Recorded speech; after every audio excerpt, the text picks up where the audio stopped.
não ficar preso em uma situação. Hoje eu irei compartilhar com vocês sobre o ressentimento. E para isso, eu irei fazer uma leitura deste livro aqui, na página de número 112. É o livro do Dr. Viktor Frankl, o criador da logoterapia, uma abordagem psicoterapêutica criada e desenvolvida pelo próprio Dr. Frankl. Na página de número 112, olha só o que ele fala.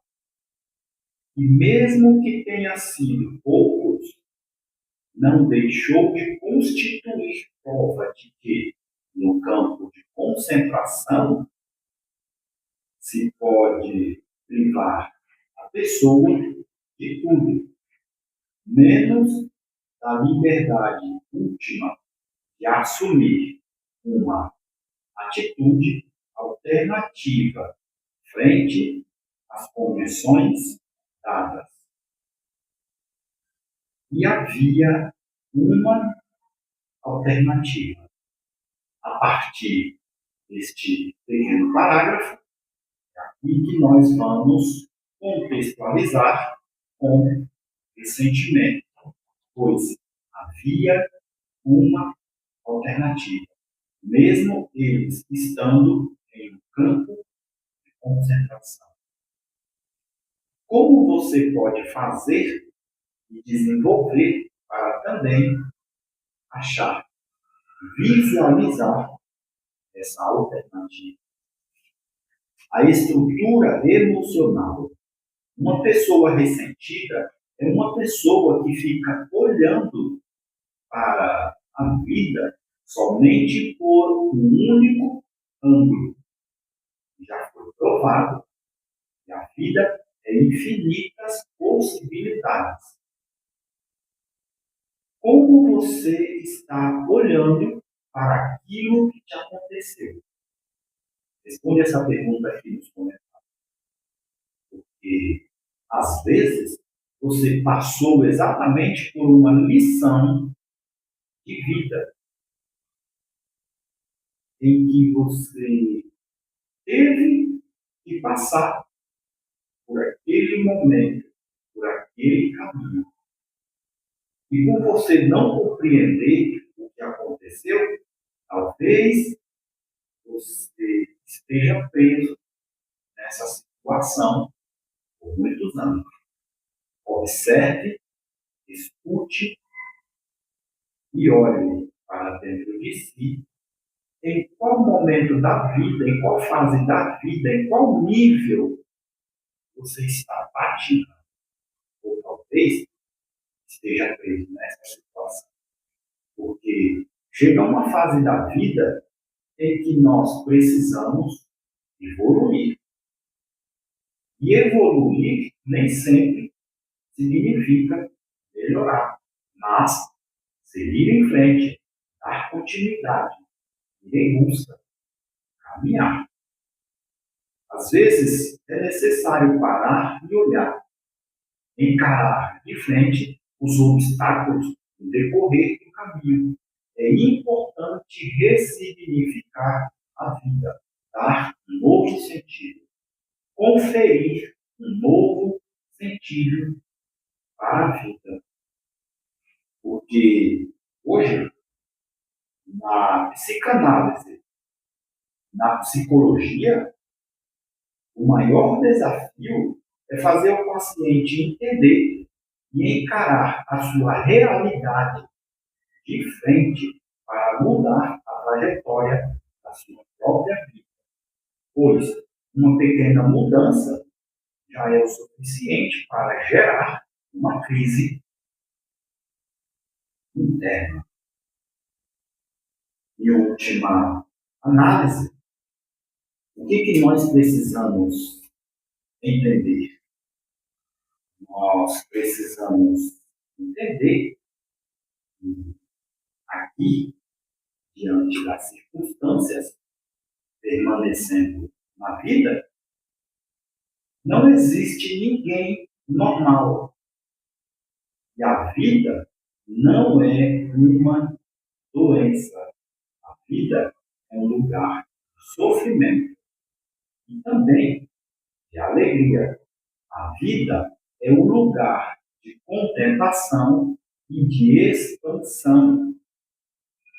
A vida é um lugar de perdas, mas também de ganhos. A vida, ela é dual. A vida tem dois lados. Observe para qual lado da vida você está direcionando a sua neuroótica. A vida, ela é dual, ela tem dois lados. E ressentimento é um sentimento persistente de mágoa, raiva ou amargura, gerado por uma ofensa ou injustiça no passado. O ressentimento caracteriza-se por reviver repetidamente a experiência negativa, remoendo a dor, o que prende a pessoa ao passado e impede a superação, funcionando muitas vezes como uma forma de vingança passiva ou papel de vítima. Algumas das características do ressentimento: a ruminação. A pessoa ressente, quer dizer, ela sente novamente a dor de uma situação não elaborada. Porque ressentir significa reviver a mesma situação. E reviver é duas vezes. E tem também o impacto emocional e físico. Pode gerar estresse crônico, ansiedade, depressão e sintomas físicos, como dores no peito, no estômago e insônia. Tudo isso é o que o ressentimento causa nas pessoas. Então, não ficar preso em situação de ressentimento é um processo ativo de libertação emocional e mental. O ressentimento, muitas vezes, é descrito como um veneno que tomamos esperando que o outro morra, que prende a pessoa no passado. É necessário reconhecer o sentimento através do ressentimento. Olha só, nomeie, coloque um nome a esta emoção. Reconheça que você está com raiva ou ressentido. Aceitar que foi injustiçado é o primeiro passo. Não reprima. Tentar esquecer forçadamente pode aumentar a carga emocional. Deixe o sentimento vir, mas sem agir agressivamente. Porque tudo aquilo que nós sufocamos, que é o significado da palavra ressentir, reprimir, tudo aquilo que nós sufocamos, uma hora explode. Mude a sua perspectiva, o desapego cognitivo. Observe os seus pensamentos. Tente ver a situação como um terceiro observador, desapegando-se da dor como se ela fosse de outra pessoa. Aceite a imperfeição humana, porque tem pessoas que elas fazem além do necessário para uma determinada pessoa, e ela fica ressentindo porque que aquela pessoa não faz de volta para ela o que ela fez. Então, aqui tem a importância de aceitar que tanto você quanto o outro é imperfeito. Entenda que as pessoas erram. Isso não significa concordar com o erro, mas diminuir a expectativa de perfeição. Isso vai reduzir a amargura.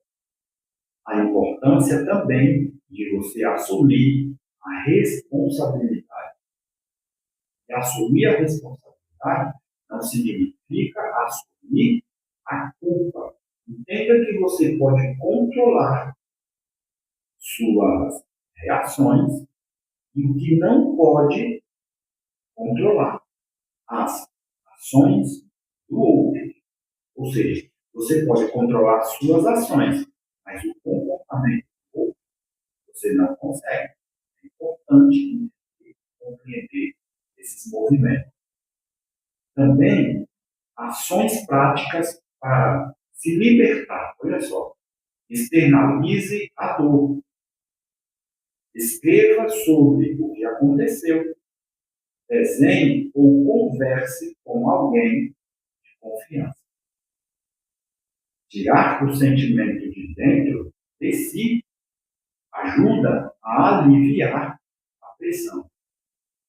E uma característica, um detalhe, um fator de extrema importância é o perdão. Em primeiro lugar, se perdoe. O perdão é um presente para si mesmo, não para o outro. Ele desata os laços que te prendem ao evento doloroso. Enquanto você não perdoar essa situação, você continua preso àquela determinada pessoa. Mude o seu foco. Concentre sua energia em projetos pessoais, hobbies e novas metas. Se o pensamento vier, redirecione sua atenção para o presente. Um exemplo, você começa a pensar em tal situação. Automaticamente, mas conscientemente, você começa a pensar em uma outra situação que te favoreça que seja positiva. Isso é mudar o foco. E tem também a questão de impor limites. Se o ressentimento vem de um relacionamento abusivo ou de manipulação, como o tratamento do silêncio, estabeleça limites claros e afaste-se. É preciso tomar muito cuidado com o ressentimento. E o que evitar? A ruminação. Evite ficar revivendo o diálogo ou a cena dolorosa repetidamente. Tratamento do silêncio. Não use o silêncio para punir o outro, pois isso mantém você preso ao ciclo de raiva e manipulação. A autopiedade. Não se deixe virar refém da ideia de que você é uma vítima indefesa.